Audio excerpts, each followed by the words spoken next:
Previously on Ex-Wives Undercover. What he didn't know was that even though I agreed to go to therapy, agreed to work it out, I hired a private detective. You lied to me. You lied to the therapist. The tears are coming. I think you need to get some help. I was home and I got a notification. I'm still able to see the things that you are doing. And he's like, that's impossible. You can't know. So there's an app. Of course, there's an app for that. It's called Adult Friend Finder. We get dressed, we go to dinner, and we go to Eyes Wide Shut. Mind you, I'd never been there. There's one side is a bar and a dance floor, but then there's another side where there are rooms. There's an open room. There's a dungeon room. Welcome to Ex-Wives Undercover. Liars, cheaters, and love cons. I'm Amber. And I'm Athena. First, we told our story, and now we're sharing all of your craziest and most heart-wrenching stories of love gone wrong. Sometimes we laugh, And sometimes we cry. but more importantly, We stand together. All right, girl. You ready to do this? let's do it. The views, information, or opinions expressed on our show by our guests are solely the views of those individuals involved and by no means represent absolute facts. Opinions expressed by the host and guests may change at any time. Our podcast and YouTube show may at times cover sensitive topics, including but not limited to suicide, abuse, violence. Listener and viewer discretion is advised. Season 6, Episode 15 of Shelley's story. Prostitutes, sex clubs, and wife swaps. He was so angry, so angry. And so he comes upstairs, he brings his suitcase and he throws it in the bedroom. And I'm like, yeah, you're probably not gonna, I don't think it's a good idea for you to sleep in here. Why don't you go sleep in. And he's like, this is my bedroom too. Not really. Not anymore. Not really. Yeah. What he didn't know was that I had my dad come over and he changed the lock. So I had a key for the bedroom door. So once he took his things once he took his suitcase and went to another bedroom, I went in the bedroom and I locked the door. And so he comes back and he's like turning the lock and I'm like, yes, can I help you? Oh my gosh. Oh my gosh. Was he just like, holy shit? And I was like, what are you doing? And he's like, I need to get something to sleep in. I said, you didn't have anything to sleep in your suitcase? You just got here. I mean, hell, you know, what are we doing? So he got very angry. And so, like, I think the next day he took his stuff and drove to South Florida because we were going to be down there anyway for their get together. So he leaves. I don't talk to him. I don't say anything. So we all go down, my dad, my daughters, we all go down for the party and we have the party. It goes off without a hitch. Everything is beautiful. Boom, boom, boom, boom. After the party, I tell his mother, I said, this is where I leave you. And she's like, what? And I said, this is where I get off. And so then I was like, you might want to talk to John. A few weeks later, they come here. And so now they're trying to talk to us and, what's going on. And so I just laid it all out there for them. And Was he I irate? Like, how dare you tell my parents? yeah, yeah. Oh, That's kind of how it went down. That's literally, why are you telling our business? This is not our business, sir. This is not our business. This is my business, right? It's my story. And it went on like that, back and forth with him, with his parents, his dad trying to, you know, can't you just see your way, maybe? And I said, no, it's too late. We're already in it. And at that point is when everything just started to go downhill. He hired an attorney and everything went to hell after that. yeah, so much for being cordial. Yeah. Yeah. No more. No more. Everything went way, way downhill after that. Within a few weeks of him being served, it just went bad because by that time we're coming into 2020, the pandemic hits, and by that time I'm working at home. And I'm here trying to work. He's in there, he's just being loud. He's just walking through. I'm trying to be on a Teams meeting and he's got the TV on loud downstairs. And I'm like, I'm trying to work. because I've got my office space set up, and he just made my life miserable. So finally I was like, you know, we got to figure out something, because I still have to work. I need my job. About September of 2020, he stopped paying the mortgage, even though in the preliminary filings, the judge said that we were not to make any changes to anything financial. He took my name off the bank account. He canceled my car insurance. The thing that I honestly do not understand, in order to even change my name on a credit card, I have to provide documents. He just called them up and said, take her name off the account. Yeah, unbelievable. With nothing. And I'm like, how does that even work? And how I found out that he had canceled my car insurance, I was sitting, this is like sometime late 2020. I left the office because they were doing COVID testing. So I had to go to my office in Tampa. So I come back, and on the way home, and I was like, oh, I can go grab me a sandwich. So I went to go to the Jersey Mike's. I park in the parking space. I back into the parking space, and I'm sitting there, and I'm like, this lady is backing in, backing out. She's driving like this really big Sierra truck. And I'm sitting there, and I'm just getting agitated because she keeps pulling in, pulling out. And I'm like, I just want to be able to get out of the car and go get the sandwich. And finally, I'm like, whenever this lady parks, I'm just going to go home. I'll go home and I'll find something to eat at home, because by this time now, I'm just aggravated.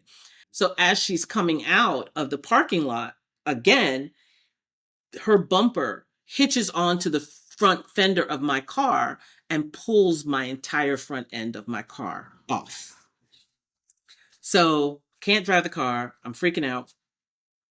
And I call USAA to report the accident, because now I got to get the roadside assistance, and I got to get the car towed because it's not drivable. And she's like, I don't see your car on this policy. I was like, what? What? She's like, yeah, I don't see your car on this policy. And so I'm like in full on panic. I'm having a complete breakdown, because I'm like, how the hell am I going to fix this car? I'm just going to have to total it at this point, because I can't afford to fix it. And she says, you know, since we paused everything for COVID, she goes, I'm going to retro this back, and I'm just going to create a policy for you. Because she was like, apparently he called on such and such a day and asked to have the car removed from the policy. And she's like, you know, I'm just going to retro this back for you so that you can get your car fixed. And I'm really sorry you're going through this. And she's like, thank God for the COVID pause, or otherwise we may not have been able to do this. So I was livid. I was livid, because I was like, how diabolical. All because I didn't want to go to the sex clubs with you. Yeah. All because I didn't want to have a girlfriend. Yeah, everything. I mean, he stopped paying the mortgage. He forged my signature and removed my name from savings accounts. And, you know, I'm still back and forth in court with that, because we both paid into these accounts. And he just randomly called them up and said, hey, remove her name. And they sent him paperwork, and he used an electronic signature. And my lawyer even, you know, brought this up at the time when we had our hearing, and the judge ordered him to reinstate my name on all those things. And we're 5 years past, and he still hasn't done it. So he's in contempt in so many areas. Such a long process. Mm-hmm. Where are you at now? Was that kind of the end? No. And then, oh, there's more? Yeah, well, the divorce happens, and now it's the back and forth to court, because he won't pay me the money that he was supposed to pay. I had to take him back to court to get the spousal support. I had to take him back to court he wouldn't even sign the documents to the judge gave me a year to refinance the house. He had to sign the paperwork for the quit claim to get his name off the deed. Wouldn't do that, so I had to go to court. The judge had to order a conveyance. The bank sent him a letter saying, hey, we've got this letter. We just need you to sign saying that you know that we're removing your name, and all of it. Won't do it. You know, so 5 years in, and I'm still dealing with it. We have a court date coming up next week. Oh my gosh. Do you feel like it's ever going to end?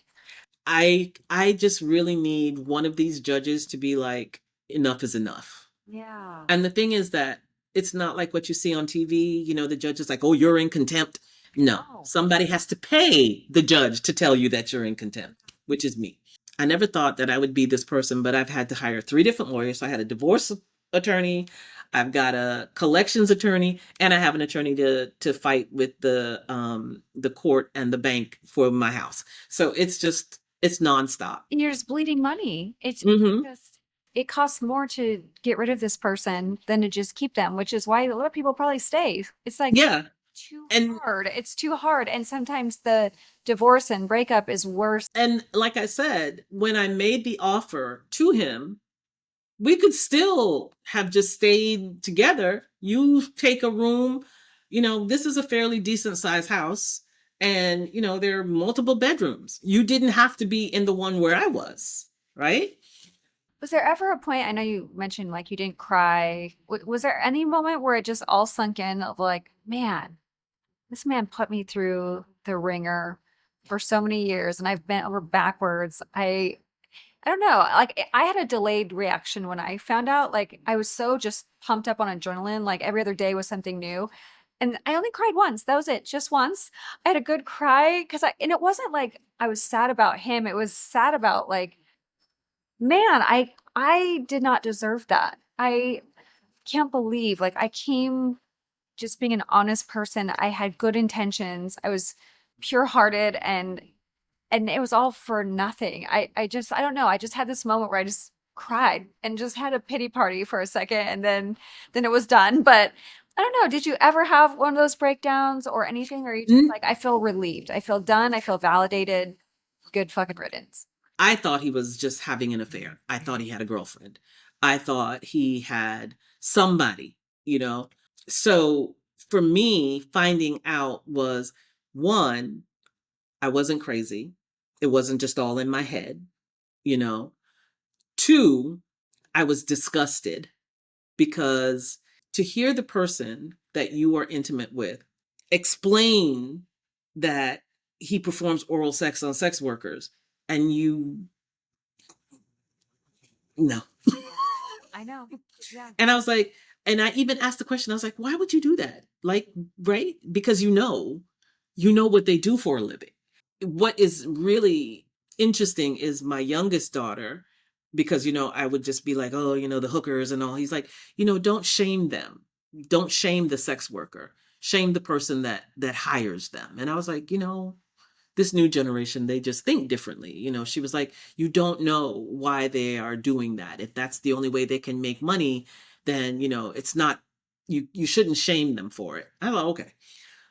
But the fact that you're sitting here trying to explain to me that you do that, but then you want to come and kiss me, you want to, and you want me to be okay with it is I don't get that. I remember a friend of mine, she came over. She's like an adopted daughter to me, and she had her baby, and he was here, and he went to, and I said, "Don't kiss that baby. Don't kiss that baby." And she was like, "No, it's fine." I was like, "No, it's not. It's not fine." And he is not to kiss her at all. And so after she left, he was like, "Why would you do that? Why would you embarrass me like that?" And I was like, "Because I know what you do, and you might think it's okay because you go and brush your teeth after, but no, it's disgusting." So I think I was so disgusted in the things that I knew that he was doing. Once it's in your brain, you can't get it out. Right. And then the images that it conjures, the menage a trois, the DPs. When I was reading like the chat room, and I said to him, I was like, dude, you have a teenage daughter, right? Some of these videos that you're watching, Yeah. I found one on his teenage gangbang. So you like seeing teenage girls Oh with no. multiple men? I mean, make that make sense. And I said, not even your own daughter, but now I got to be like wondering, my 2 other daughters, and I've had those conversations with them. Did he? And they were like, no, no. And I was like, because, I want to kill him anyway. That just say yes. I went through relief of not being crazy and then to disgust for just knowing all the things that he did, and then to anger for all the bullshit that he's put me through. So I've never really had to cry or wanted to cry. Maybe when everything is done, maybe when a judge holds him accountable and says, yes, he's done these things, we need to rectify that. And then maybe my daughter, our daughter, I mean, she talks to him. My middle daughter has basically, cut off communication with him, so he doesn't see the boys. I know his family would like that, but that's never going to happen. And that was the other thing. There was nothing that was off limits. His grandmother got sick, and I found out that he went to a massage parlor. And I said, you went to a massage parlor and your grandmother was sick and dying. And he literally said to me, well, she wasn't dying. Yeah. I mean, I have asked the question, were you abused? Right. Is this what set you off on this path? And, he's denied it. His family's denied it. So I don't know, but there's definitely something there. I don't know what that is, but I have, told his parents, I was like, the day when you get the call to claim that body, you're going to have to go claim that body, because it's, to me, the riskiness of it, and it just, and I am pretty sure he's still doing all the things that, Sounds like some form of addiction, yeah. more powerful than common sense of protecting Mm-hmm. your health, your Mm-hmm. everything. Mm-hmm. Mm-hmm. I think it was Christmas of 2021. He was down South Florida with his parents, and I had called and I was talking to his mom, and she said something about, he told her that he had gone to a gentleman's club, and I said, "What gentleman's club?" And she goes, "Oh, Cheetahs or something. It's a gentleman's club." So I'm sitting there and I Google it. I said, "Oh, do you know that that's a strip club, right?" And she's like, "Oh my God." And I was like, he has just gotten so comfortable now. It's all out. He doesn't feel like he has to hide anymore. No. He's just doing what he's doing. He's doing what he's always done. And again, the reason why I knew that was because I had gotten the Uber receipts, because I was still paying for his Ubers back and forth. And so, I just kept turning all that information over to my attorney. He finally figured out that I was paying for his Ubers, like after maybe a year and a half. He's super smart. When I finally, like, I closed out the account and had to, put another card in, because I was like, enough is enough. We'd be here and he would ask my daughter or my niece who was living here at the time, "Can I borrow your car?" And I was like, I wouldn't do that. I wouldn't let him borrow my car. So he would, he would take Ubers. At some point, I was like, it's not going to change. And the more I know, it just makes me angrier. I remember one day I was downstairs and we have a table and then it butts up to the back of the couch. And I was sitting behind him and he was on the couch and I'm sitting behind him and I peep over and he's watching porn on his phone. And I just happened to take my phone and I snapped a picture. He's watching porn on his phone, sitting on the couch. And it's just, it was never going to stop. No. It was never going to stop. And my daughter even told me that there were a couple of times she walked in on him in the office here and he would have porn on and she would just back up, and because he would be so in it, she would just have to like back up and be like, "Daddy." She was afraid that if she told me that I would think that he was doing something to her. So that's why she never said anything. And I was like, so we all were just kind of tiptoeing around with this. How are you feeling? Are you dating? Are you like, I'm done forever? No, I actually met someone and we were doing very well together for a period of time there. And we bonded over the fact that we both wanted to leave the United States, and they're the Mauritius Islands off the coast of East Africa. They have this community, right? Gosh. For over 50. But his relationship with his children and grandchildren is very different than the relationship I have with my children and grandchildren. And if my grandsons call me and say, "I need you to do a drive-by at the school because we fucking somebody up," I'm in the car to the airport and we fucking up whoever. He doesn't have that relationship. So for him, it was like, oh, he said that, he would cover all the expenses and all of that. And I was like, yes, but I can't go that far.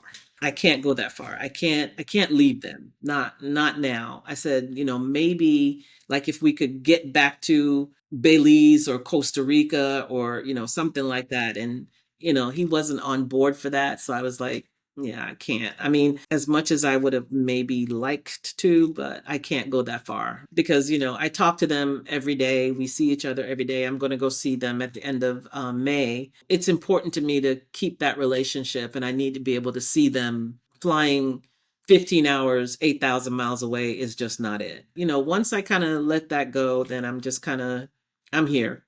If I meet somebody, Okay. fine. If not, it's not. Do you feel like you have trust issues at all? Yes. Yes. Overthinking. All of that. There are a couple of gentlemen, we work for the county, and they work in different departments. And I just am like, can't do it. I just can't do it. It's hard. Are any of you not liars? Yeah, I know. Liars, cheaters, and love cons.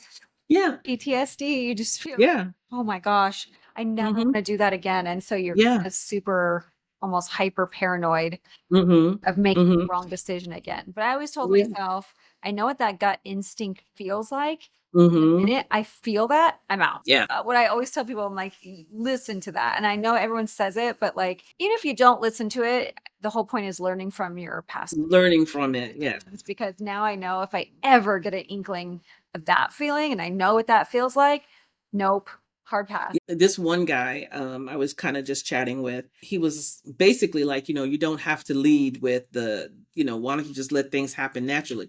One, because I don't want to waste my time. Why would I waste my time on somebody who's might be, decent? He's like, well, that's, you got to take your time and you got to get to know people and all of that. Yeah. But then if I take 6 months, that's 6 months out of my life that I can't get back if you turn out to be a piece of shit. That's so true. I can't get them 6 months back. I mean, do you have a So checklist of like, do you know where Eyes Wide Shut is? Have you been there before? You know what a double P is? Or a, wait, what was it? yeah, a DP. Yeah, P. Do you know what yeah, a DP yeah, is? Like, yeah, go down the checklist. I need to yeah, know. yeah. Well, the my friend, it was hilarious for a while. We laugh about this because I would be like Googling on I'd be on my phone on the Urban Dictionary, and I would be like, I'd call her and I'd be like, do you know what bukkake is? And she's like, oh my God. Did she know? I don't know. What's a bukkake? No. Bukaku. So bukkake is when you have one woman and she's in the middle, and then you have however many men, and they're all just Oh my on God. her. Oh my Yeah, she knew what it was. Yeah. And she was like, oh my God. God. I feel like I live in a bubble. Listen, I had no idea what rimming was. I had no idea what bukkake was. I had no idea what DPs Oh were. my gosh. I mean, yeah, yeah, it was an education. And some of the things, like I would call my girlfriend and she was like, please stop, please, because now I have to go bleach my brain. I mean, the thing is like, maybe that's for some people for sure, but Yeah. you shouldn't be forced to have to do that if that's not your thing. Yeah. Yeah. And that was the thing. And I think the hardest part for me was him being so angry that I wasn't. Yeah. Just like, oh, okay, you know? Yeah. And I think it was very misogynistic, like, you should do anything to keep your man Oh, kind of right, thing, right. and I'm like, no, I don't need to be you a know, porn star. he paid for the porn star experience multiple times. So there's that. There's a girlfriend experience. There's a porn star experience. It's the whole thing. Oh my gosh. Oh, Oh yeah. I went to the Dubai Massage Republic. And it's like a menu, like a McDonald's value meal menu, literally, $50 for, this and $100 for that. And they would do it I don't know, remember what the Emirati money is. I can't think of it right off. But, and then you would, on the site, it would tell you how much in Emirati money, and then it had a converter. So you would know how much in however many dollars, because you could pay in advance. Mm-hmm. it kind of reminds me of have you ever been to Pompeii, Italy? No, It's like the ruin. on the bucket list. It's amazing. It's the coolest thing ever. But I remember me and my mom went and you could see where the chariots used to go through and and there was a room, and it was basically for prostitutes, like for the men to take the prostitutes. But if you didn't speak the language, they had on the concrete walls pictures of positions. Mhm, You didn't have to even speak the language. You just pointed mhm, at one of those and one of those, and mhm. that's what I That's call exactly how it it's like was. this concrete bed. And that's exactly how it was. Well, I guess that's why it's the oldest profession. Yeah, And the thing was, like, when everything came out, he literally changed his flights to go through Amsterdam. of course. Because now he didn't have to worry about it. He didn't have to hide it anymore. There was no secrecy to it. He would leave Iraq. I think he would stop in Dubai and then he would fly to Amsterdam and take like 2 days in Amsterdam. And what was so hilarious to me, I'll never forget this. He went through Amsterdam and this actually brought me like a keychain and a cup and a mug. It's like, but he didn't So know, ironic. that I was still just like, okay. Oh, The cup is still in there. I gave the keychain to somebody, but yeah. And that's just how it went. I found out everything in November of 2017. I filed for divorce in December of 2019, and the divorce was finalized in July of 2021. wow. And we're still kind of dealing with it all Hmm. years later, which is Yeah. sad because that happens a lot. I think you would think it's like a just be done and wipe your hands and Yeah. I think the only thing that really does make me sad is my youngest daughter. Like he just, he stopped paying for her school. And in my opinion, I feel like everything between the two of them now has just become so transactional. As a matter of fact, I'm leaving tomorrow. She graduates on Saturday from nursing school. He's not going to be there. He has a new girlfriend, and apparently they had already done something, so he couldn't take off any more time to go to her graduation this weekend. So I do feel bad about that, but that's beyond anything that I can. She's old enough to defend herself on that if she wants to. So I have to kind of just take a step back. I can feel bad about it, but there's not much I can do about it. yeah. If you look back on that whole relationship that you would be like, girl, don't do this, don't put up with that. The minute you feel this or whatever, is there something that like, I don't know, or I wish I would have said something versus like holding all that in and I don't know, whatever it is there something that kind of stands out to you that is kind of one of those big learning lessons or something that you've learned about yourself or to kind of pass on your knowledge? The one thing that I did in the beginning, I was very diligent about making sure that I saved money in case. And then I got real complacent because life got better. And at the end of it, I really didn't put myself first. You know what I mean? Once I found everything out, instead of saying, that's it, I'm done, I made concessions. I said, okay, I'll see, instead of just being like, nope, I'm out, you know? I think once you make up your mind to be done, be done. Just Yeah. be done. Yep. That's Just the be hard done. Whatever thing. done looks like, be done. If you can later on circle back around and you guys can be friends and work it out or whatever. But once you know that these are lines you don't want to cross, because they're always going to take you up to, well, if we do this, but then they keep moving the goalpost.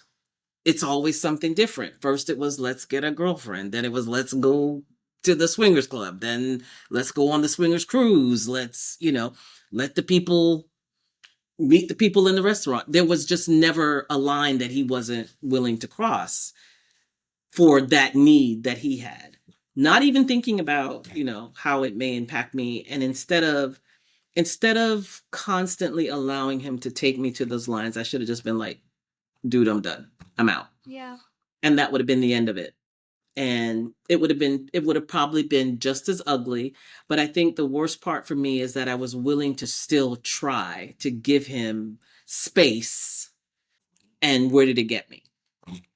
Yeah. It got me blubbering in the parking lot because the front end of my car, and he just did what he did. And I always think to myself, what if that accident had happened like on I-75 and something more terrible had happened and he had done that, because at that point it was very clear that he didn't really care about my well-being Right. one way or the other. But you were caring about his well-being. And Exactly. we kind of forget. It's like not until you get out of it, when you see it for what it is, you're like, man, I was bending my beliefs and values because I cared more about you than myself. And I think the hardest thing for us as women is when we realize that we've done that. We talk about, girl power and feminism, and I am woman, hear me roar. But the minute we're faced with something like this, we're trying to fix it. We're trying to fix it. We're trying to, it's kind of like, you lose weight because oh, you look like you're getting a little chubby. You're like, oh my God, let me go work out, 24 hours a day. I don't like that. Let me go cook this for you. Let me do that, and we forget all of those empowering things that we try to convey, and we stay way longer than we should. And unfortunately, you hear too many stories. My friend, she stayed way longer than she should have, and it ended really, really bad.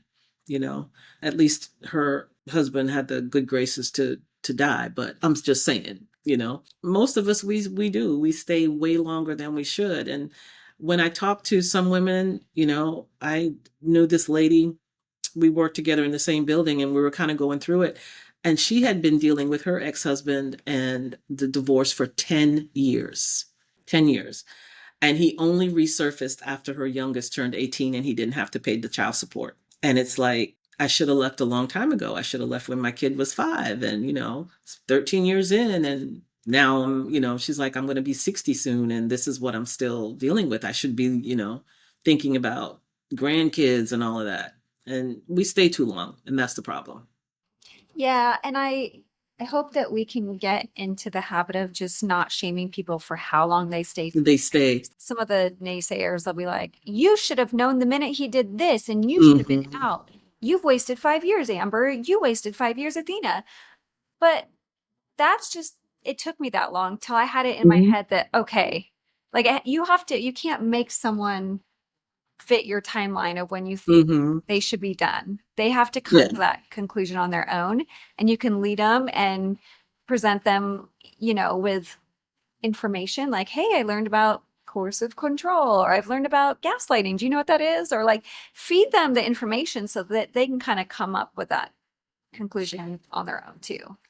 And the other thing that I am really surprised at is the number of women that will tell you, just let him do what he's going to do. It's fine. That's what men do. And I'm like, so what do you do in the meantime? Yeah. She's like, you take care of the kids. You do what, do things that make you happy. Just, and it's kind of like that clip that goes around. I think it was Tamar Braxton that said, if you're not going to leave him, let that man cheat in peace. Oh. And there are a lot of women that, will say, It's kind of a backhanded comment though. yeah, Like you deserve for him to cheat on you if you're not going to own it and walk away. If you yeah, be strong enough to do it, then you deserve what you get. That exactly. Yeah. And it's literally when I hear, some women, because I have debates, with people, like some of the ladies that I work with, because I share my story. I'm not embarrassed by it because I say I didn't do anything wrong. And so I have nothing to be ashamed of. So I don't have a problem sharing my story. And I had one of my staff members say, you just tell everybody your business. And I said, well, if my story can help somebody not go through what I went through, by all means, I'll shout it from the rooftops. If you suspect, and if you can find out, and when you find out, you make a decision that's best for you. If staying is better for you, then that's fine. But don't stay longer than you need to, because too many times women stay, and then, we all know how that works out. Some of them don't get a chance to leave, so. I mean, these stories are good too because there are people that don't talk about their personal life, but they need to have like an outlet to, Right. like maybe they're Hmm. going through the exact situation you are, and they don't want to talk about it because they're shameful, or Right. I don't want people to think badly of my husband that he does all these things behind my back. So, but they can't say it and they have to internalize it, and they don't have anything, you know. But listening to a Hmm. story, they can feel some kind of, oh, okay, Shelley made it out. Shelley did it. It took her a little while, but she did it. Yeah. And she Yeah. came out on the other side. And yeah, it sucks. And it will. Most likely when you date and marry these kind of guys, they're going to make your life hell before it's Hmm. over. But there is Before it's over. light Yeah. at the end of the tunnel. We Yeah. do eventually get there. I mean, I am just always amazed at how well these men can just gaslight you and pretend to be these chivalrous dudes. And he was so thoughtful. If I was sick, he would take off, he would take care of me. It's kind of like, yeah, but he's out here with prostitutes.